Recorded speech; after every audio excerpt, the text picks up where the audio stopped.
नमस्कार. तर चला आज आपण बनवणार आहोत कारल्याचं भरीत. तर पहिला यासाठी आपण कारली चिरून आणि मग ती वाफवून घेणार आहोत. तर एका बाजूला मी पाणी आणि त्यामध्ये हळद मीठ टाकून थोडा वेळ वाफवून घेणार आहोत आणि लगेचच दुसऱ्या बाजूला आपण शेंगदाणे तीळ हे सुद्धा भाजून घेणार आहोत. आणि कारल्यामध्ये जर थोडंसं लसूण ठिसून टाकलं तर कडवटपणा कमी होतो. तर पाणी उकळलेलं आहे आणि आपल्याला भाकरी सुद्धा टाकायच्या आहेत. पीठ सुद्धा मी रेडी केलेलं आहे आणि कारली वाफवून आपली रेडी झालेली आहे. आणि लगेचच आपण हे वाटण बनवून घेणार आहोत. त्यामध्ये हळद मीठ मसाला आणि थोडीशी साखर टाकून घेतलेली आहे आणि मिक्सरला फिरून घेतलेलं आहेच. आपण कारल्याच्या बिया काढून आणि त्यामध्ये हे सारण भरून घेणार आहोत. सारण भरण्यापूर्वी त्यामध्ये थोडंसं तेल टाकलेलं आहे.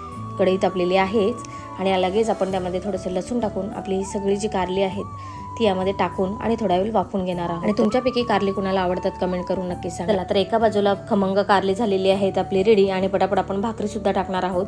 आणि जर तुम्हाला कोणाला कारली आवडत नसेल तर या पद्धतीने कारली करून बघा, नक्कीच आवडेल. रेसिपी जर आवडली असेल तर जाता जाता पटापट चॅनलला सबस्क्राईब करून घ्या. थँक्यू.